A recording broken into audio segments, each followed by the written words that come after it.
After years of being a film critic and editor for André Bazin's Cahiers du Cinéma, Francois Truffaut decided to put a camera where his mouth was. That debut film became one of the foundational pillars of the French New Wave and the beginning of a tremendous career. Hello, I'm Peter Garrett, and this is the Criterion Chronicle.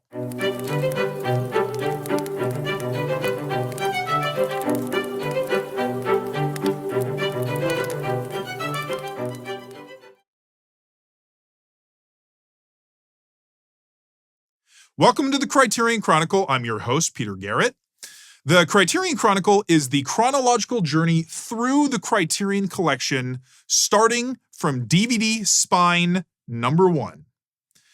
Now, continuing on our journey, our next stop brings us to Criterion Spine number 5, Francois Truffaut's debut film about wayward youth, The 400 Blows. Now, The 400 Blows focuses on the life of the young Antoine Doinel as he navigates school, family, and his own tendencies of getting into trouble. So, I want to just start really quick with the film's title, because it might sound like kind of an awkward title to, for a film like this. So the film's title has an interesting story to it.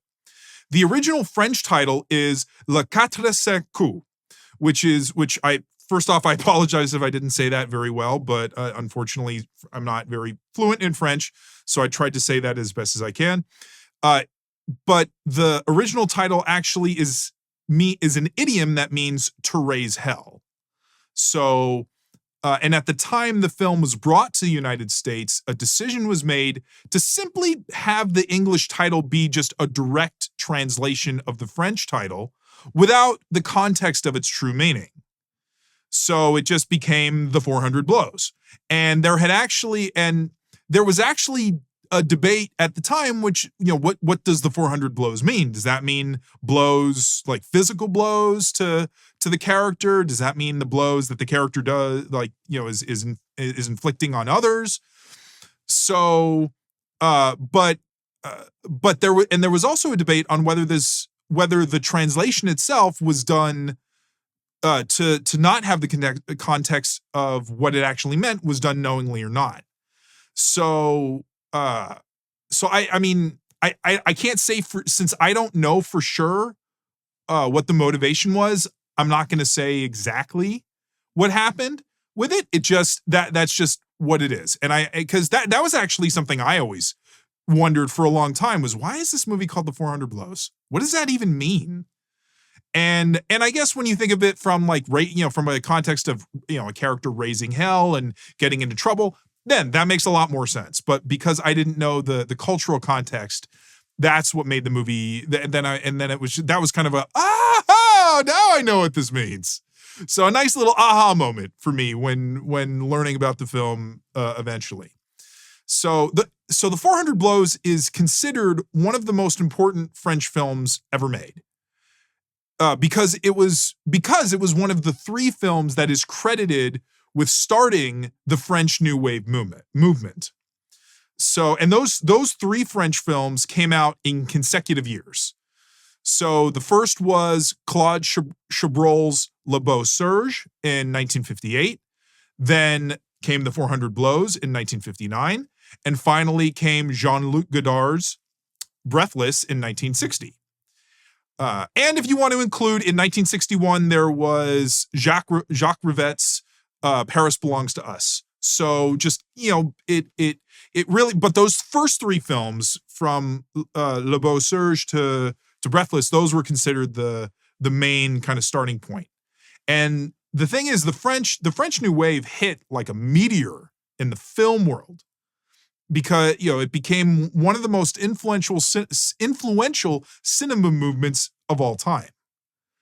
So, and the thing is because the French New Wave was born out of the critics' frustrations with traditional French cinema up to that point.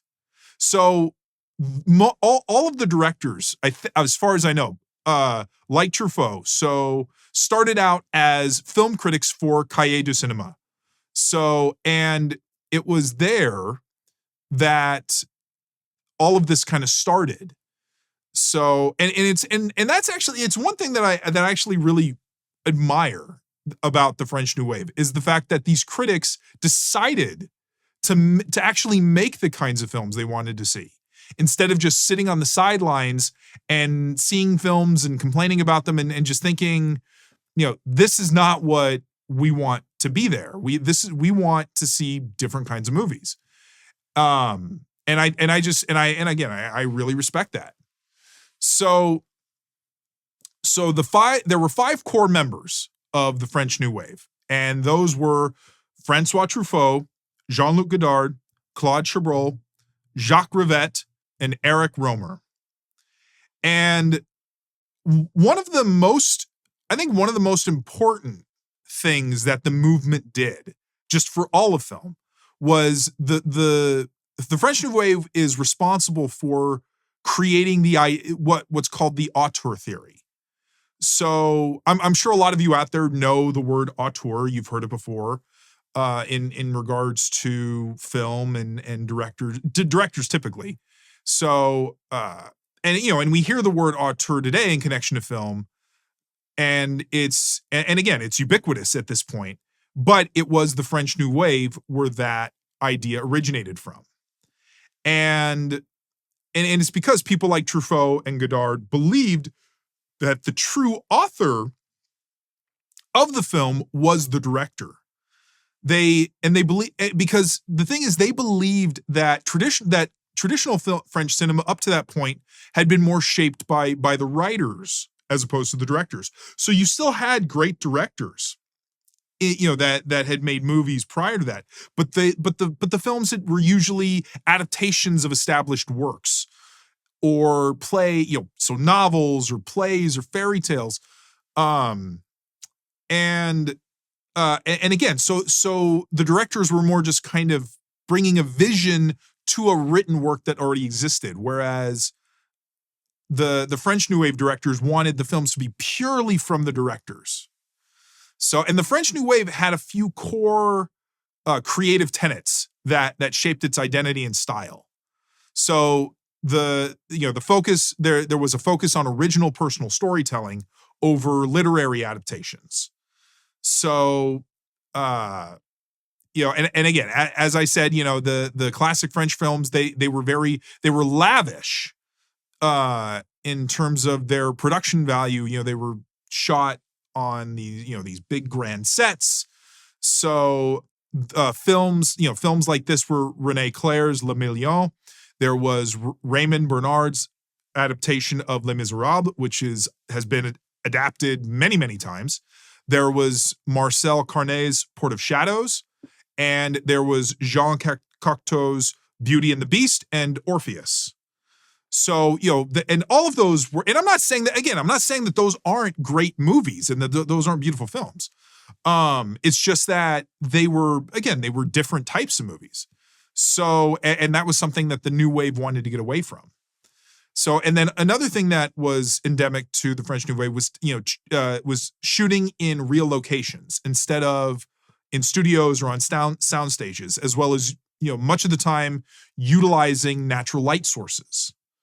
So, because again, like for instance, like Italian neorealism, the idea was to create a more grounded, realistic film and location, and as opposed to having a more artificial looking scene and set. So, and because of that, Paris served as a primary setting for many New Wave films, like The 400 Blows. So another core aspect to the films was, instead of having, say, highly polished scripts, many films employed more improvised and naturalistic dialogue. So, as well as incorporating more handheld camera movements, as opposed to using more formal techniques like, dollies and cranes and stuff like that. So, so again, like when you see the films of the French New Wave, they really just, they're really important from a standpoint of film history and how it changed a lot of what people thought cinema was at the time. So now one thing that makes the 400 Blows really engaging to me is its incredible setting.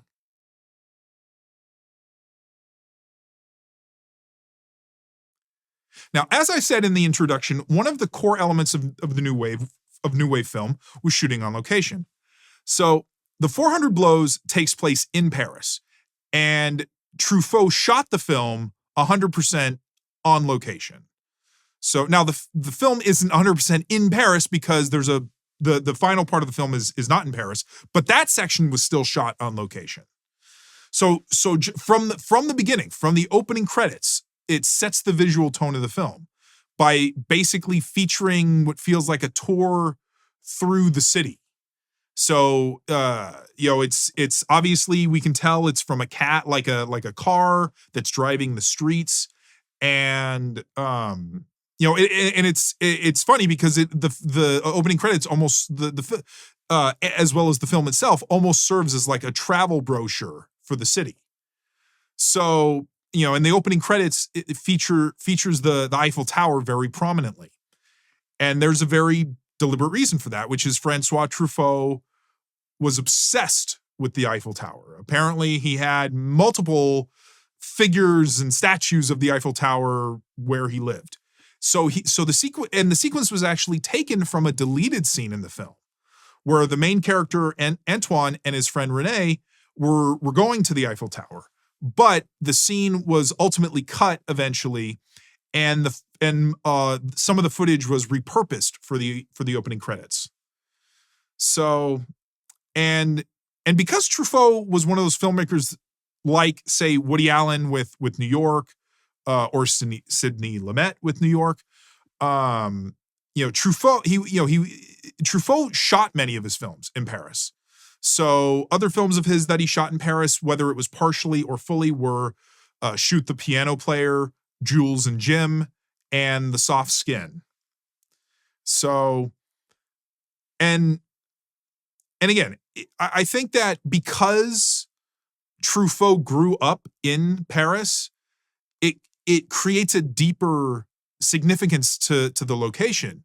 It adds verisimilitude to the story, because he's coming from a perspective of, he grew up in the city. He knows the streets. He knows the heartbeat of the city.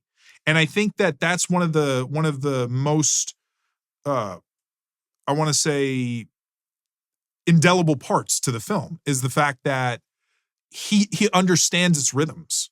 And so because of that, he's able to make a film that is in step with it completely. So, and by having the film shot all on location, it adds a layer of realism that immerses us into the story more. So, because we don't see actors on a set, but we feel like we're seeing real people just in a city. And the way that Paris is featured in the film makes it feel like it's this living, breathing entity that Antoine has to navigate. So the 400 Blows is what I like to call a city film, which is where the city is so prominently featured that it's just indispensable to the story as the characters are.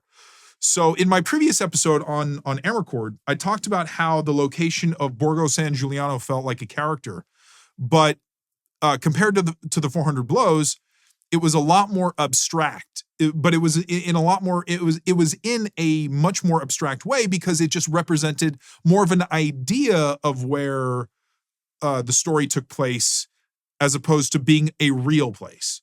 Because in the 400 Blows, we know the film is in Paris. So there's no way to separate, there's no way for it to be cheated as if, oh, this isn't Paris. So other examples of city films would be Carol Reed's The Third Man, which takes place in Vienna, Austria. Roberto Rossellini's Rome, Open City, which is obviously in Rome. Martin Scorsese's Taxi Driver, which is in New York, one of the best New York films, I'd say. and then Michael Mann's Heat, which takes place in Los Angeles. So, and again, when you watch each of those films, you know how important the cities are to the films themselves. Like a movie like Taxi Driver wouldn't work in a Chicago as well. I mean, it could work, but I feel like it sets that way. Just like, the 400 Blows, I don't think works in another city like Nice or Marseille, because again, Paris is a world-renowned, internationally, impressive city. So, I mean, again, the Eiffel Tower is one of the most famous structures in the world. So we know that and it's one of the most, it's one of the busiest and probably most, significant historical cities at least in the last, few hundred years. So, but okay, so a majority of the film was shot in Paris with, as I said, with the final portion of the film shot in a small town in the Normandy region that's called, and again, forgive me if I don't say this correctly, Honfleur. So, but one thing that I really love is that I think the city looks so beautiful the way Truffaut shot the film, highlighting multiple incredible areas of Paris. So, many of the street shots during Antoine and Renée's day, when they're taking the day off from school playing hooky, when they're just walking around, he films it in a gorgeous way. And then there's the nighttime scenes where when Antoine goes to the movies with his parents, but then also when Antoine's just out and about by himself. And then probably my favorite location of the film is when Antoine and René are at the Montmartre area near the Sacré-Cœur, and they're coming down this huge staircase. And at one point, the camera shows them on this kind of, I mean, I don't want to, it's like a patio or a landing from where the stairs are, and we see this wide vista of the city, and it's probably my favorite shot of the film. So, and again, that's what I really appreciate about on-location films, is because they're able to do that, and they're able to show the cities in these spectacular ways. So, but not only were the exterior locations real, but the interior locations were real as well, which honestly, that's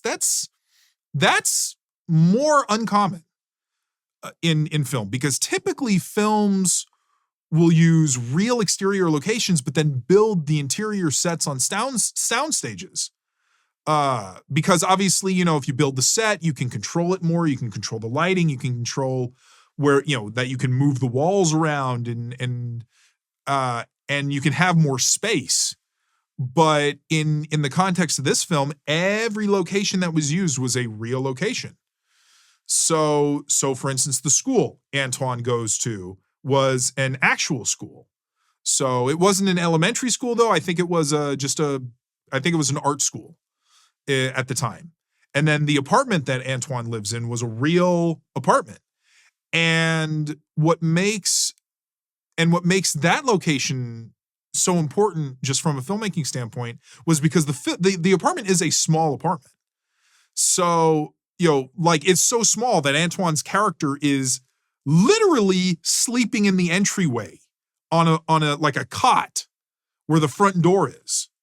And that was a real apartment. That's like really where a person would sleep.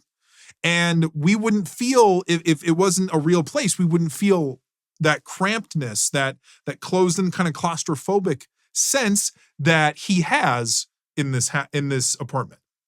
So, and then by contrast, his friend Renée's house was a real house on the Avenue Fourchon, which is a bigger kind of, I don't know if it was a mansion, but it definitely looks like at least a townhome. So something along the lines of like a New York brownstone or something, but it might have been a mansion. But I don't know much about that specific area of the city. And the thing is that Truffaut, filmed primarily in locations around the city that he knew. So, in neighborhoods that he knew. So that's the thing. Because I mean, again, Paris is a huge city. So all the locations were within this kind of, I think, this core radius of the areas that he grew up in. And one of the things, now thematically, one of the things that I think that also helps is because the story takes place in such a large city, it further isolates Antoine in a way. Whenever we see Antoine moving around Paris, you notice how small he is compared to the streets, to the buildings, to everything around him, to the cars, to all the other people. And there's actually one scene in particular that really kind of does this, which is there's a scene when a group of boys at school are taken out into the streets for, it looks like, for some exercise. And they're walking along the streets, and it's at one point that the camera is placed at a very high angle looking down at them, making them look very tiny. So, but then on the other hand, because, in one way it's very isolating, but then it also shows Antoine's sense of independence, because the city represents a sense of freedom for Antoine, especially compared to the daily prisons that he has to endure, like his classroom or, his small apartment. So he seems perfectly fine when he's wandering around Paris alone. So now, while Paris might seem like, this looming presence towering over a small boy, it also represents the freedom that he has, and the freedom and what freedom means to him.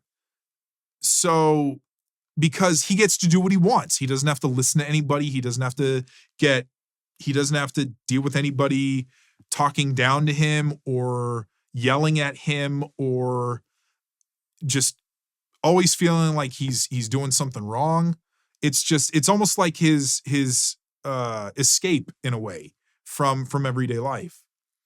So, and I think because, probably the most powerful, most emotionally powerful moment in the film is when Antoine is in the back of a police van and he's being transported and he's looking outside and he's seeing the world that he's being taken away from, and he's crying. We see tears in his eyes. And again, that's to me, that's such a powerful feeling and moment, because again, we're seeing that his freedom is being taken away from him. And then at the ending of the film, when Antoine, it's the same, and it juxtaposes at the end when Antoine escapes from the correctional facility, because we see that he's a person that just cannot be contained. He can't be held in this, in any kind of prison, as it were. So now, while the setting creates a physical geographical framework around Antoine, the real conflict of the story comes from the people and the systems within the city.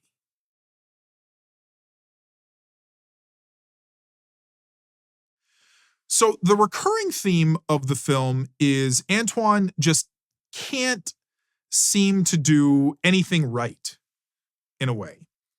So no matter what he does, it just tends to lead him to the wrong side of his teachers, his parents, and then finally to the police. So, and I guess not that, and it's not just that he can't do anything right, because it's not like he's trying to do anything right. It's the fact that he's got this, this I'll call it spirit that he just can't contain, that he just, he cannot, he can't follow the rules. He can't just do what he's told. He can't just behave. He's got to basically be the person that he wants to be. And unfortunately, that person constantly is finding itself at odds with pretty much everybody else around him. So at least the adults. So, because the thing is Antoine isn't necessarily, he's not a bad kid, But the problem, it's just, he just tends to make poor choices without thinking of the consequences. And as the film progresses, we just see Antoine making increasingly damaging decisions. So, and the thing is, we don't really get an explanation of why Antoine feels the need to be rebellious, and break the rules and antagonize the adults. So, I mean, granted, many people when they're teenagers, they find themselves rebelling against their parents in school and other things, other establishments. But I mean, they just figure that's just kind of a natural part of adolescence. And I think that with Antoine, because we never, he never really has a clear objective for what he's trying to achieve. We're just kind of left wondering and drawing our own conclusions as to what he wants out of life. So now, of course, when most people are that young, they haven't figured themselves out yet. So, but I think that, and we're given clues to the fact that why Antoine might want to be the way that he does, because we see him in his home life and we see that he doesn't really have a good relationship with his family. Because like, for instance, right from the beginning, we see that Antoine has an acrimonious relationship to like the adults, mainly his teacher in the opening scene, and authority more broadly, because the opening scene is in a classroom. It introduces us to Antoine by it starts with actually there are kids passing around this pinup photograph, and they're all looking at it and they're doing little business with it, and then it finally gets to Antoine. Antoine gets it, and then right when he gets it, the teacher's like, bring that here. And so he brings the photo up to the teacher. He's the one who gets caught, even though other boys were passing it around, but he's the one who gets punished and he gets sent in the corner. So right from the beginning, we see Antoine almost a victim of classroom injustice, because all of these other students were doing the same thing, but only he gets caught. Only Antoine gets punished for this. So in a way that almost kind of immediately sets us on to feel sympathy for him, because it's like, man, come on, other kids. Well, what? It's we think to ourselves, what are you doing? It's that's not fair. Like it's just like poor timing. Antoine has to take the fall, but again, it establishes the fact that just kind of wrong place, wrong time. But here's the thing, and here's what makes Antoine a different, more complex kind of character, which I'll talk about later in more detail. But because the thing is, now if he had just stood in the corner quietly, chances are he would have returned back to his seat and it would have just gone on. But instead, he decides to escalate his punishment, because he decides to write on the classroom walls, which obviously causes more anger in his teacher. So, and then moving from that, the first domestic scene with Antoine at home shows, his kind of cold, distant relationship that he has mainly to his mother.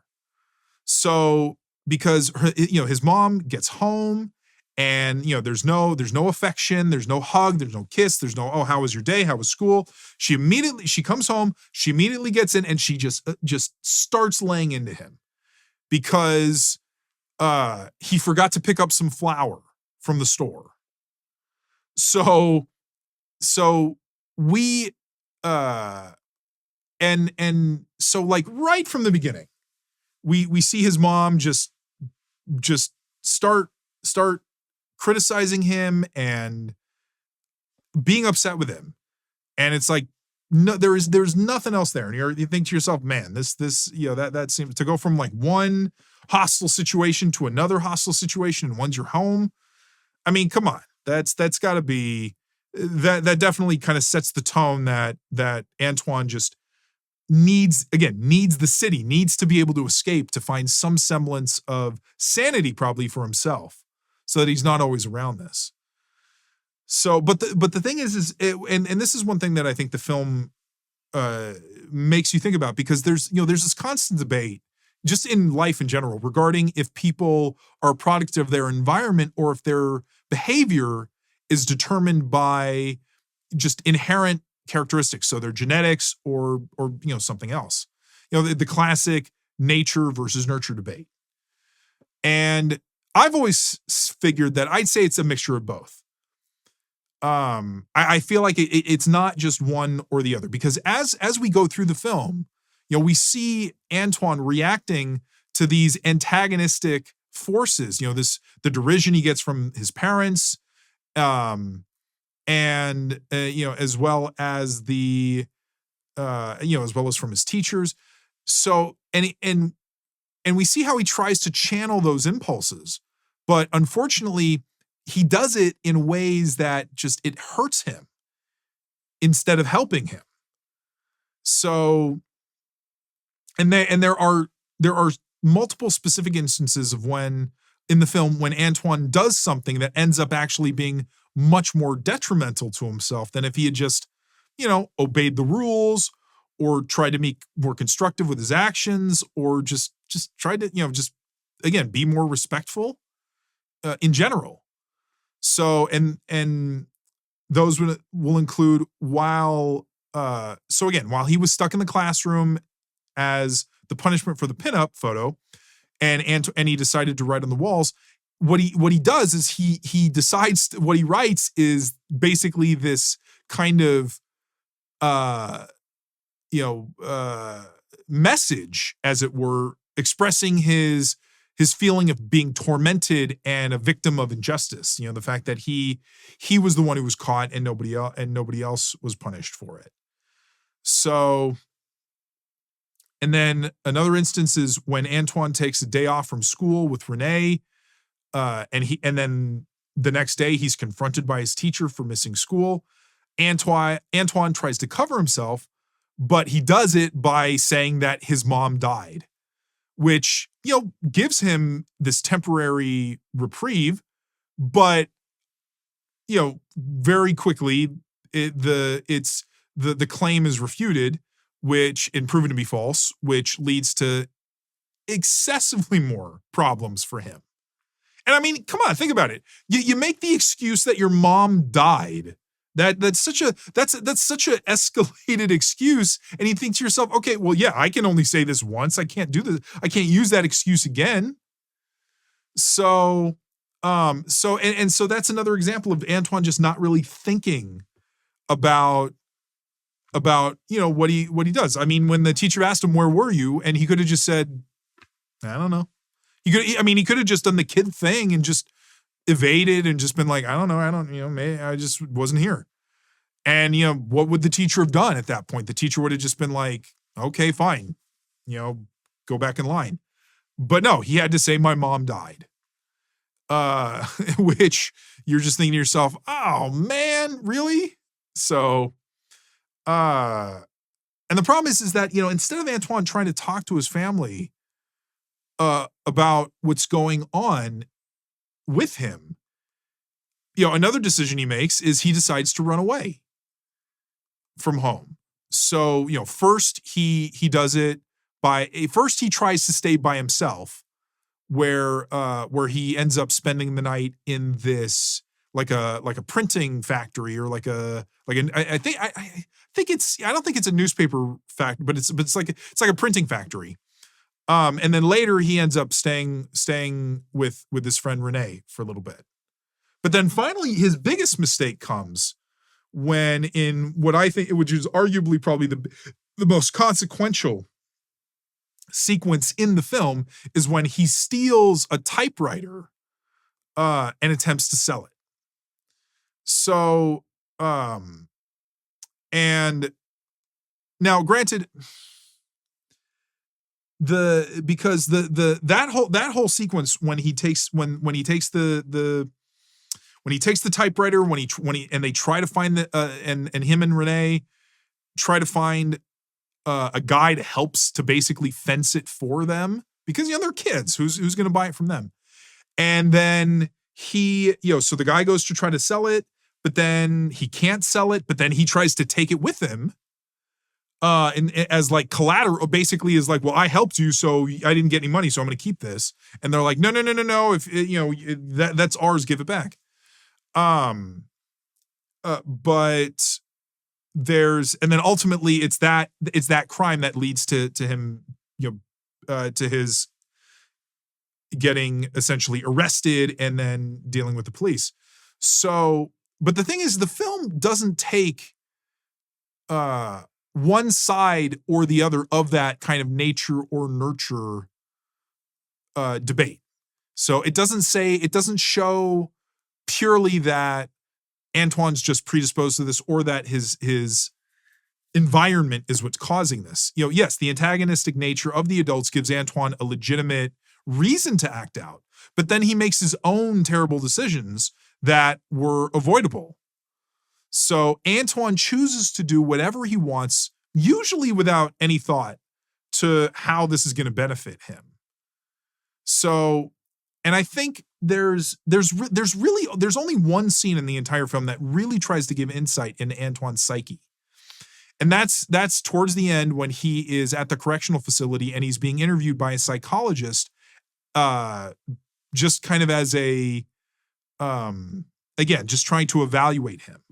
So, the psychologist is asking him all these different questions, and it's a very sustained scene that we get to know him probably in the most earnest way throughout the entire film. So now I think that Antoine's behavior is kind of a negative feedback loop where, he does something bad, is punished or disciplined, but then he can't stop himself from making the next poor choice. So, because at the very end, when Antoine escapes, he finds himself on a beach, and it ends with this freeze frame where his expression almost reads as okay, now what? So it has this kind of ambiguous ending in a way that makes you think, all right, yeah, maybe, so he's like, I got out, but now that I got out, what am I supposed to do? So I think that's the final proof that he does things without really thinking them through. So now I will say the one thing I noticed in the film is that like every adult treats Antoine in this very hostile way. So, which I found to be, I don't know how realistic that was, but it seemed like, man, why is nobody giving this kid a break? Like they're all like, it seems like they're all like, they all have something against him. Like they all genuinely dislike this kid, because there's really no adult except for his father in the beginning that treats him with any sense of warmth and compassion. So, and I'll admit that, it's a tragic element for me, for the film in a way, because there's no adult that seems to want to genuinely, help Antoine or be kind to him. So like during the scenes at Antoine's home, he doesn't get any genuine love or affection from his mother. The only time his mother shows any sort of interest in him is when he and Renee are out on their day off, and he actually catches his mom kissing another man on the street.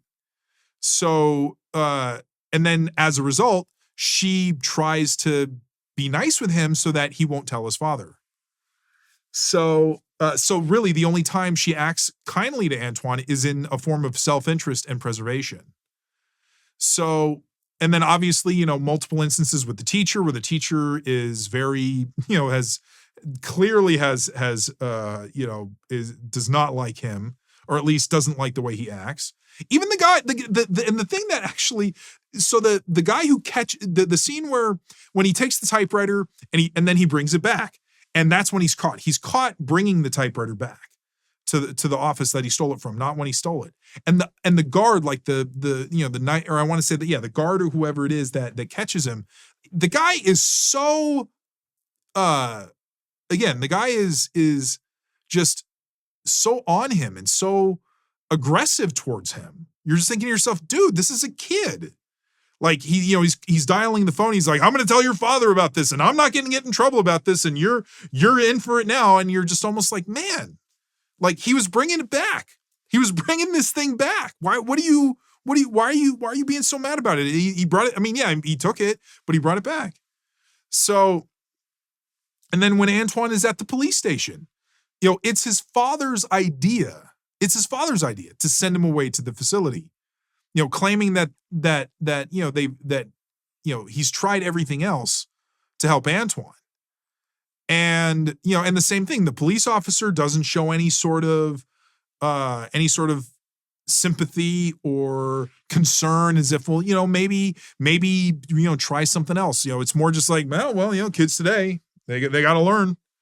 And he just kind of has this aloof, disassociated response to this idea. And then when the idea is like, let's send him to a correctional, like a reform school, it's almost like, all right, yeah, okay, we can try that. And you're just thinking to yourself, man, this is it's like, let's just get rid of him. So the only positive relationship he has in the film is with his best friend, Renee. Because after he decides to run away from home, Renee is he's the one who finds him a place to stay at the printing mill, and then later allows him to come back to his home with him and stay there. So there's little scenes when he's at home, when he's at Renee's home, where like Renee, gets food off of the table when he's eating with his father. When there's a part when because he knows where his mother keeps like a secret stash of money. So we see when Renee knows where the key is and is able to get some money. And then there's they're staying in this kind of, I don't know if it's like a storage room or like a back room or something, where we see Renee and Antoine just hanging out in there, like smoking and playing games and stuff like that. So yeah, it's like Renee is a real friend. And so it's like, and so when Antoine is at the correctional facility, Renee comes to visit him, and he's excited to see Renee, but Renee isn't allowed in because he's not family. So, and the only person who is allowed in is his mother, which obviously Antoine is not very excited to see. So, and maybe that was Truffaut's intention overall, was making the adults these kind of cruel obstacles. So, because again, all of the adult roles are in some way just unsympathetic, and there's nobody that's actually trying to understand him or talk to him. So, I mean, we see Antoine get slapped multiple times in the film. So the first time we see him get slapped is when he is confronted at school after telling the lie that his mother died. His parents actually come to the school, and his father comes into the classroom and smacks him in front of the entire school. And then later on, when he's at the correctional facility, when they're eating, because he started before everybody else did, he gets taken away. He gets put like on his own. And then the administrator, the guy who's like watching over him, says like, which hand? He says like, which hand? So Antoine chooses the guy, actually takes off his watch and then gives him a hard smack in the face. So, and it's because of this that it makes you really sympathize with Antoine, because you feel like, his behavior isn't, completely in his nature, but it's a reaction just to this, contentious and stifling environment. So now what is truly remarkable about this film, though, is just how the story is so effectively carried by the young actor playing Antoine.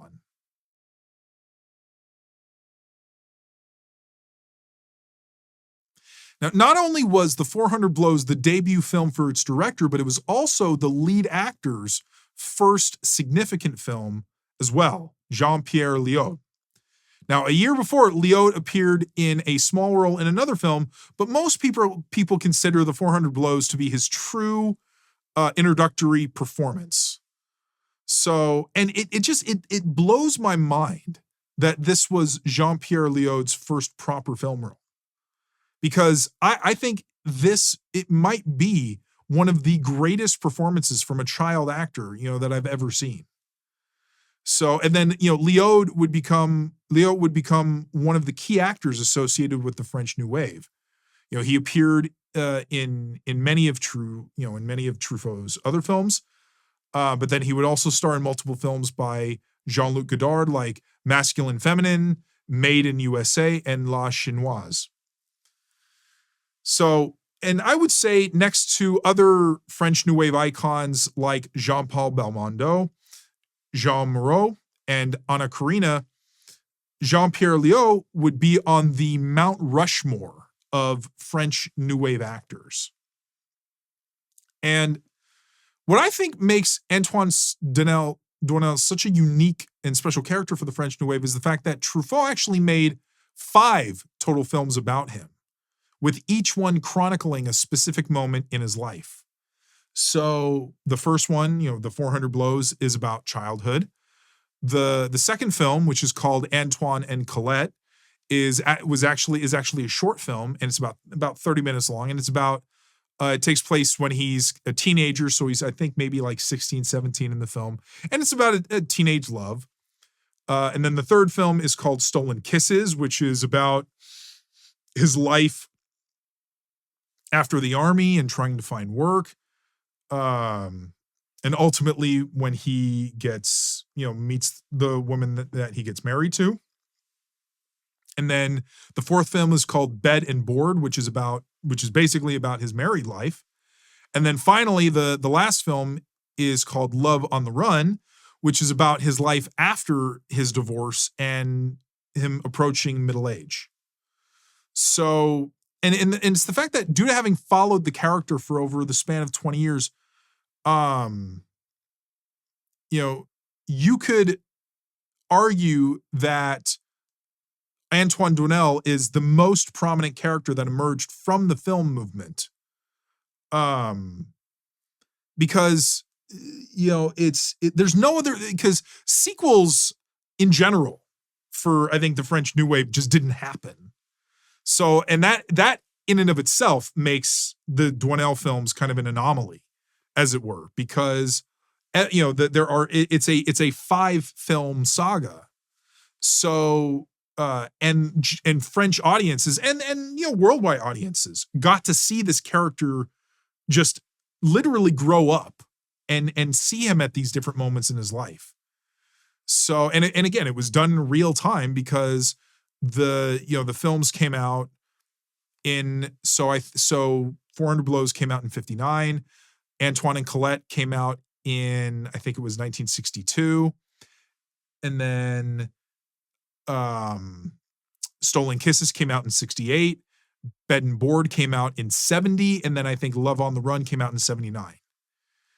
So, but again, like the thing is that the film is, aside from a few exceptions, the film is told almost exclusively from Antoine's point of view.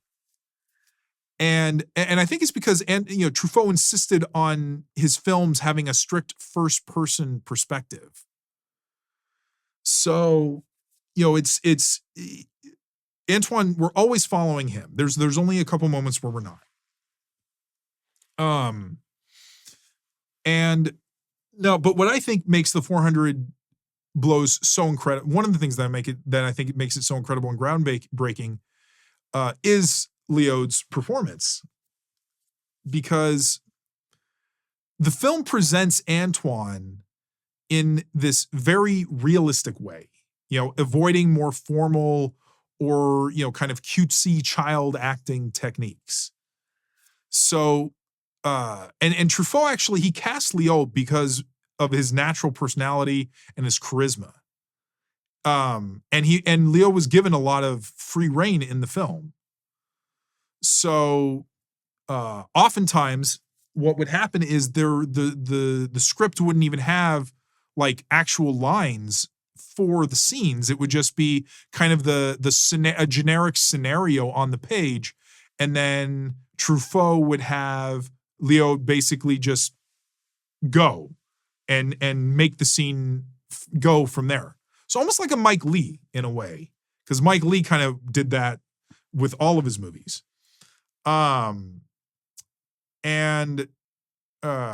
Now, but even though, and the thing is, the film is autobiographical. I mean, semi-autobiographical, but and Antoine, he was based on Truffaut. But even though he was based on Truffaut, the character actually came to be more representative of Léaud as a person, because in real life, or at least when Truffaut was that age, Truffaut was a much more shy child than Léaud was. Léaud was much more brash and outgoing and extroverted and just doing his own thing. So, one of the most memorable scenes in the film, and so again, bringing it back where I mentioned this earlier about the scene with the psychologist at the reform facility. What makes that scene actually more interesting is the fact that the scene was not a performance. It was a real interview where by Truffaut to Léaud. So Léaud was the one asking the questions to Truffaut, or to Léaud, and then Léaud was answering.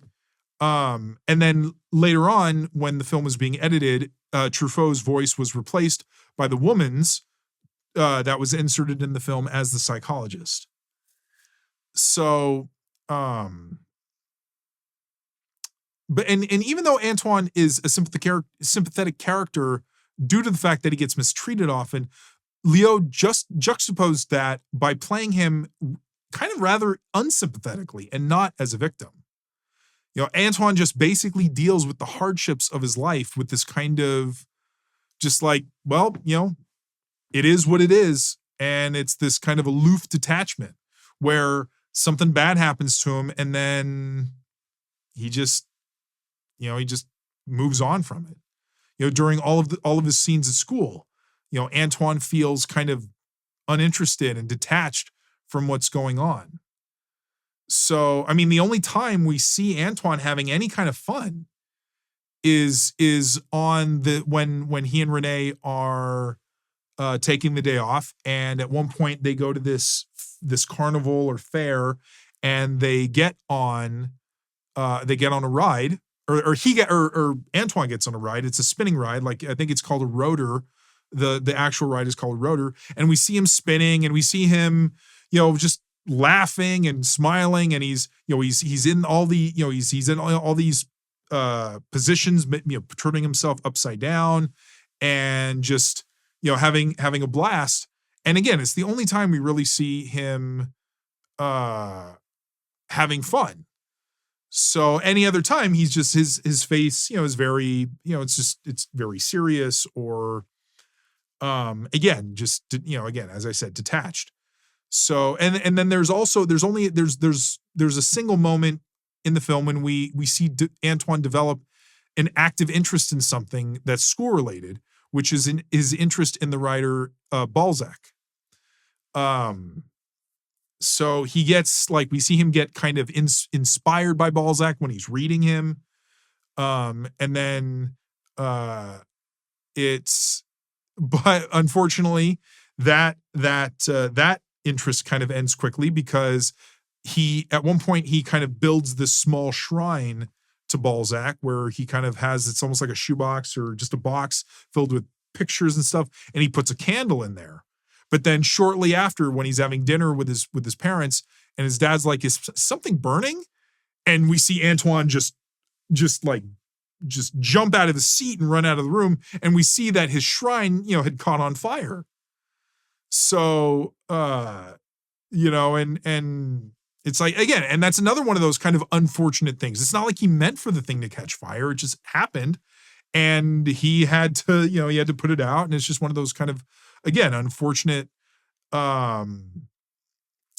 instances where he did something, something bad happened that he was responsible for, but it's not like he meant for that to happen. So it's like it's a mixture of deliberate things that he does in the film versus non-deliberate things that he does in the film that still gets him in trouble. And again, and then the only time we kind of see him, the only time we see him showing any kind of sadness is, you know, during the part when he's arrested, and in the van, which I spoke about earlier, because even when even before he's being transported and he's sitting in a cell, he doesn't even really seem that bothered by it. Like, he's sitting in the cell and there's another man in the cell with him and they're just kind of talking to each other and he's just kind of like, yep, you know, I'm here. And again, and then after the scene in the van where he's in this, you know, kind of holding room, he just kind of casually rolls up and lights a cigarette. So he definitely has this, you know, the Doinel character has this very kind of like, well, you know, problems are problems. And I'll just, you know, he just rolls with it and deals with it and sees what happens. And what I think is amazing is the fact that Léaud was able to make Doinel likable and unlikable at the same time. And because of that, you know, Antoine is a much more complex character than a traditional child character. And I personally believe that Léaud was meant to play the character of Antoine, due to the overlapping, you know, due to the personality similarities. So the story of how he even got the role is almost right out of the movie. So at the time that the movie was being cast and having auditions, Léaud was actually going to a boarding school in the south of France. And so he saw an ad for the audition, and to make the audition, Léaud actually ran away from his boarding school and he took a train to Paris alone. So, I mean, that sense of independence already, and that kind of almost fearlessness of a child of like, I think he was like 12 or 13 years old at the time, to take a train by himself. I mean, that story alone probably could have landed him the role on its own, but without even having to do any kind of reading or auditioning. So yeah, I just think that it was a perfect blend of actor and character. So, and then ultimately, one of the most successful aspects of the film was the synergy between its lead actor, Léaud, and its director.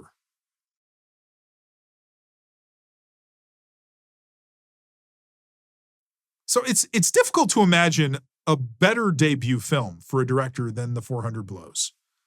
So, just like Fellini's Amarcord, The 400 Blows was, again, as I said, it was also an autobiographical film. But unlike Fellini, unlike Amarcord, Truffaut was all about the realism. So whereas in Amarcord, there was no character that was based on Fellini himself, in The 400 Blows, Antoine is supposed to be Truffaut, obviously with a few exceptions, as I talked about earlier. And there are multiple direct parallels to Antoine and Truffaut throughout the film. So these sequences, these scenes that we see in the movie actually happened to Truffaut in real life. So when Antoine catches his mother kissing another man, that was based on a real incident from Truffaut's life. During Antoine's late night outing, when he steals the milk at one point, that was based on it. Antoine's interest in Balzac is a reflection of Truffaut's interest and belief that Balzac was one of the greatest writers of all time. And the typewriter theft was based on a real incident from Truffaut's life. So, and then when Antoine's father turns him into the police, that, that was based on an experience that Truffaut had, as well as when Truffaut went to a reform school for a time. So it's interesting because it's called semi-autobiographical, but it seems pretty autobiographical. And maybe that's because, in a film like this, maybe a lot of those events were condensed for the sake of the film. They couldn't spread out that. So maybe these things happened over the course of a longer time period. Whereas in the film, the stuff, I mean, we don't get really a time frame during it. I mean, the only point that we actually see any time in the film is when Antoine's walking alone by himself, and we see him walk by I think it's a restaurant, and it says Joyeux Noël, which is Merry Christmas in French.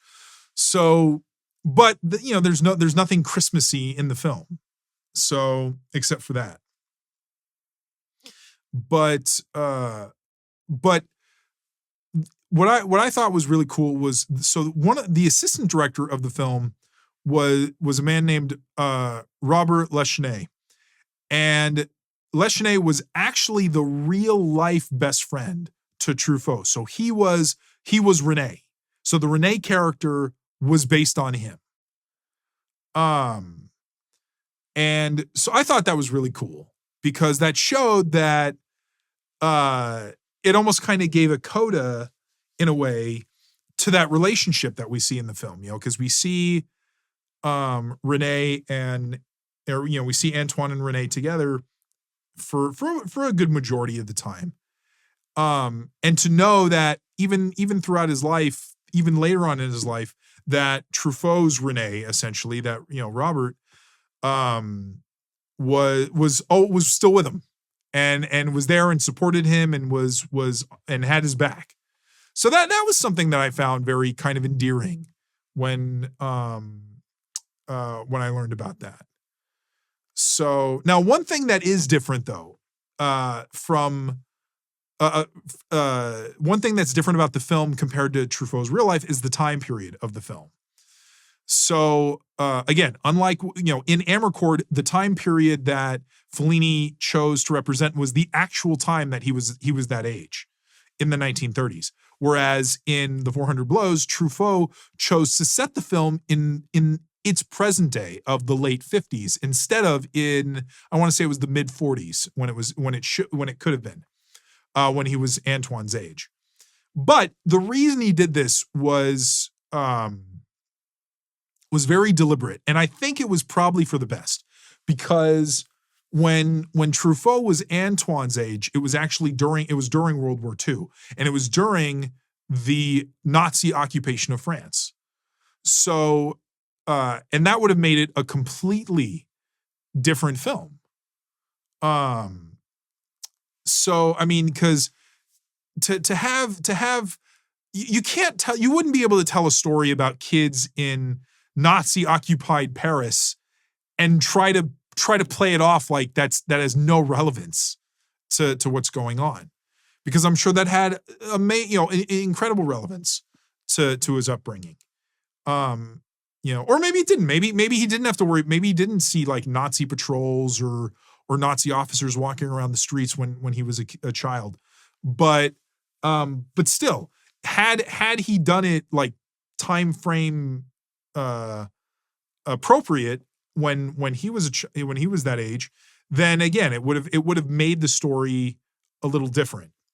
So whereas by setting it in the late 50s, he can focus solely on, but basically just Antoine, his life, his parents, because also, if we had seen that if we had seen that, with Nazis in the city, maybe that would have made us think, well, the Nazi occupation obviously has some sort of effect on the adults, on his parents, on his teachers, on everybody else. So maybe they're less likely to want to deal with him because they're in this very high pressure situation because they're in an occupied city. But by taking it out of that, by putting it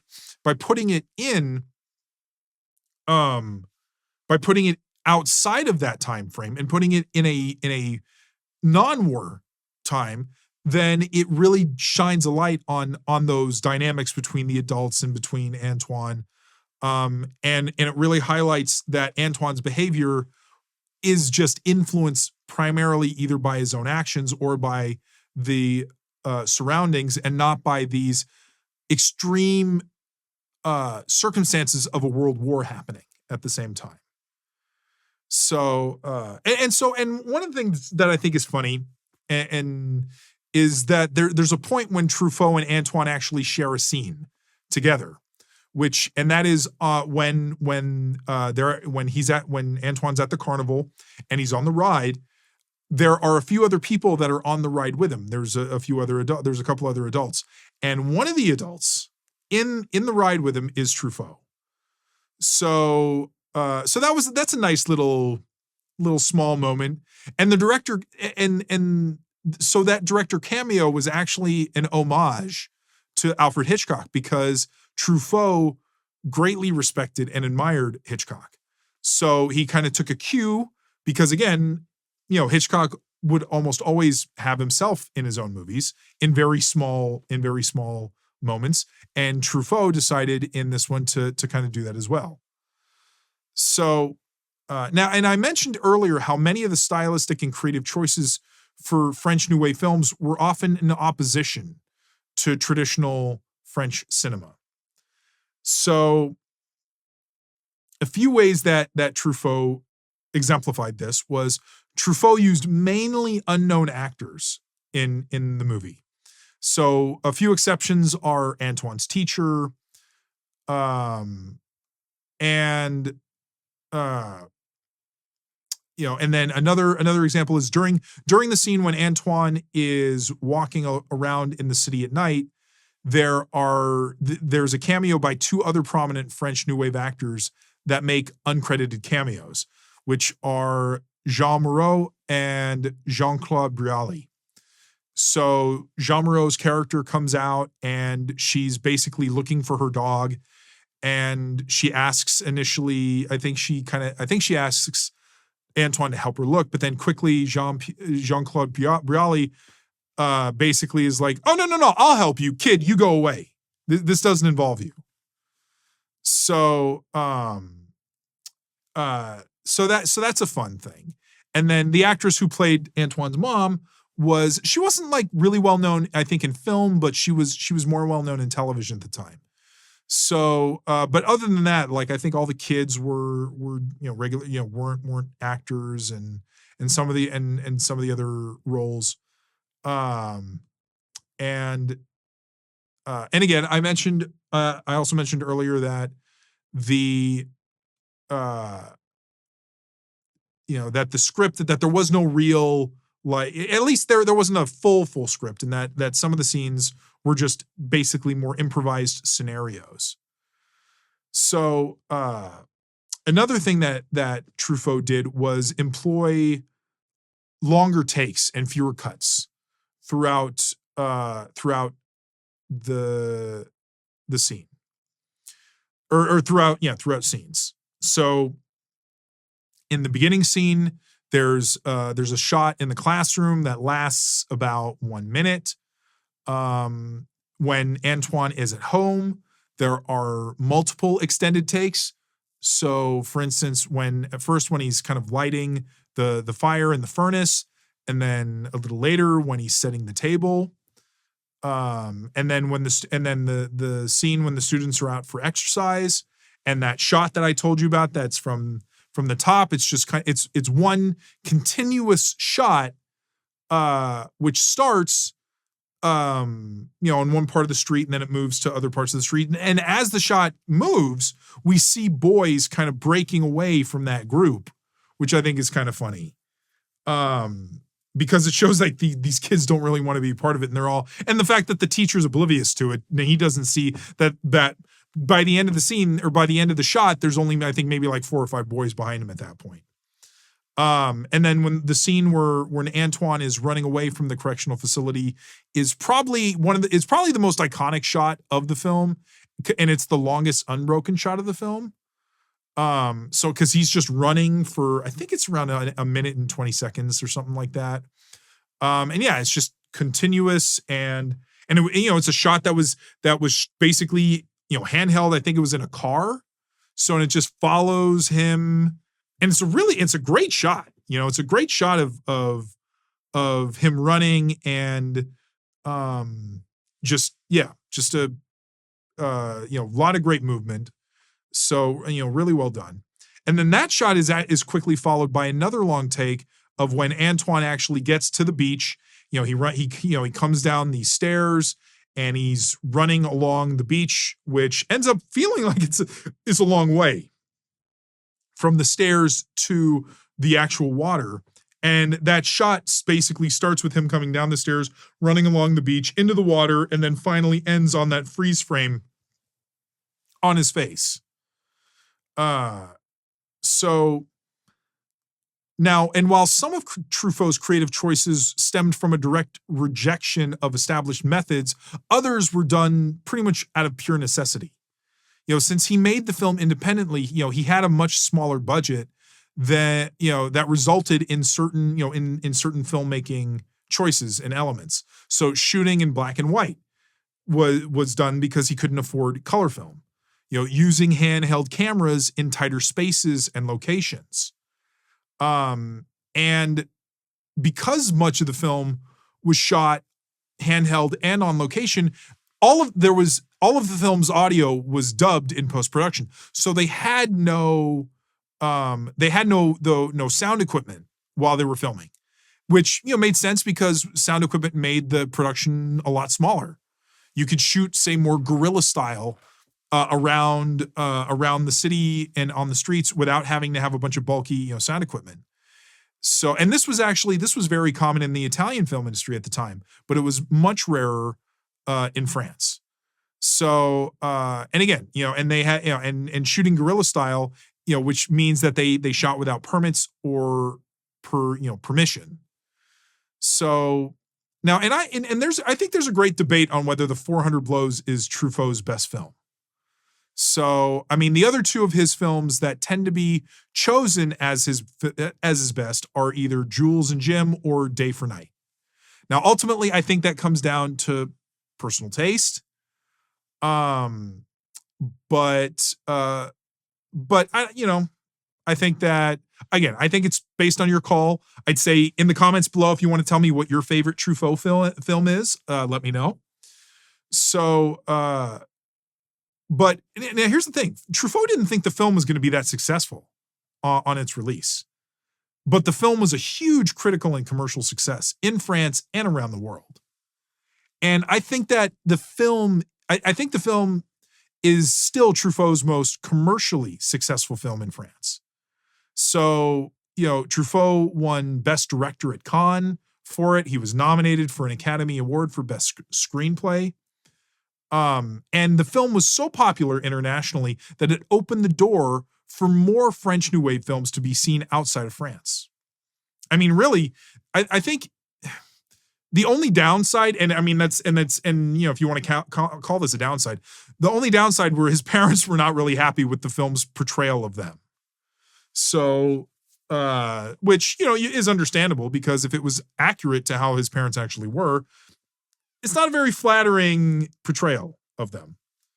So now, sadly, Truffaut died pretty young. He died in 1984 at the age of 52. And often I think of how many more films he could have made had, he lived for a while longer.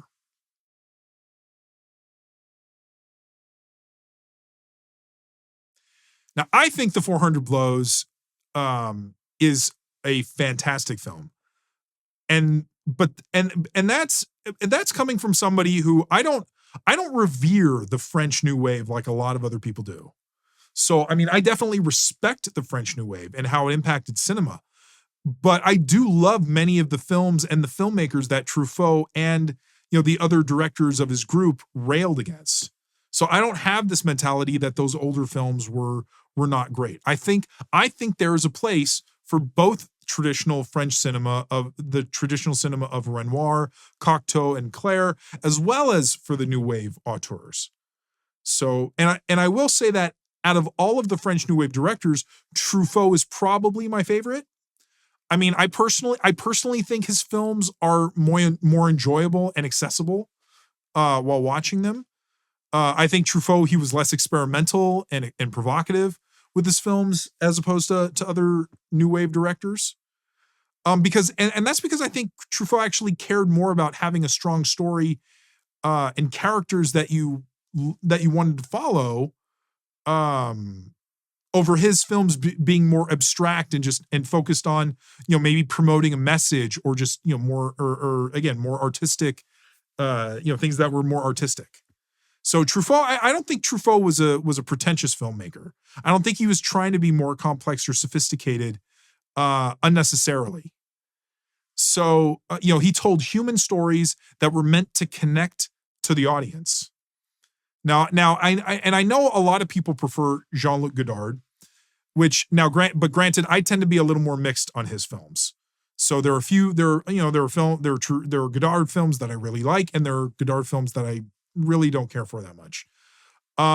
Whereas I've pretty much liked all of Truffaut's films. And now what I enjoy about the 400 Blows specifically comes down to two main factors, which is the on-location setting of Paris and Jean-Pierre Léaud's performance as Antoine. So starting with the location, I think the way that the film was shot was incredible and, made the city of Paris look beautiful. I think that I'd say that the 400 Blows is one of my favorite Paris films.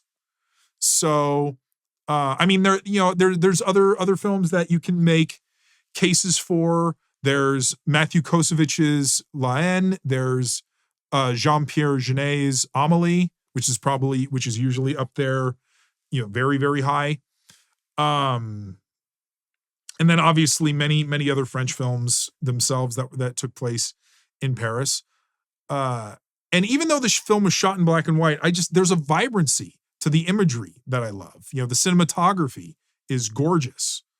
So, and I normally don't like films that are shot using handheld cameras because a lot of because there's a lot of shake, it's the shaky cam. It's where, the frame just keeps moving. But in this film, there's pretty much none of that. So I love the way that was shot. And I would love to go back to Paris someday and do kind of a tour of the city and retrace many of the locations from the films, if they're still there. So, and then again, regarding the second thing, which is Léaud's performance as Antoine, it's just such an incredible piece of acting, especially from a kid, from a young actor. Child performances for me can be very extremely hit or miss, but Léaud's works so well because his performance as Antoine just blurs the line between acting and just simply being. There are multiple scenes in the film where I forget I'm watching an actor and I truly believe Antoine Doinel is a real person. So now I would say that The 400 Blows might be my favorite Truffaut film overall. Although I do love Shoot the Piano Player as well. So that's in the running as well. But I can definitely say, I can say definitely that my favorite, it's my favorite of the Antoine Doinel films. So if I were introducing a person to the French New Wave, I would start with Truffaut, and I would start with Truffaut, and I would start with The 400 Blows. And part of me thinks that's why The 400 Blows is one of the earliest spine numbers in Criterion, and the French New Wave, and the French New Wave title in the DVD era is because it's so accessible, and to me it's such an enjoyable film. So now, regarding how you can see the film, this one, there's actually, you have a few options. You have more options than normal with this one. So you can buy the single DVD version that I have right here on DVD or Blu-ray on Criterion's website. Or if you are feeling particularly ambitious, you can buy the Complete Adventures of Antoine Doinel box set, which features all 5. I don't know if you can see it clearly. Sorry, I'm trying to get the camera, but all 5 of these from 400 Blows to Love on the Run. You can get this all. I have the DVD version, which is a little older, but they just re-released it. I think it was a year or so ago. They re-released it on Blu-ray and 4K. So you can get these two. And you can watch them all on the Criterion channel as well. So I just want so we have reached the end. I just want to say thank you for joining me on the Criterion Chronicle. I hope you enjoyed it, and please stay tuned for what's coming up next on the show.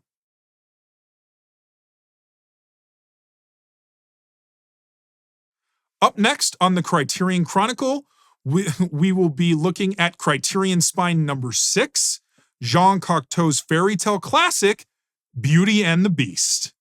So if you want to continue on this journey with me through the Criterion Collection, then make sure you subscribe and hit the notification bell so that you can follow along and not miss any one of these amazing films. Take care, and I hope to see you next time.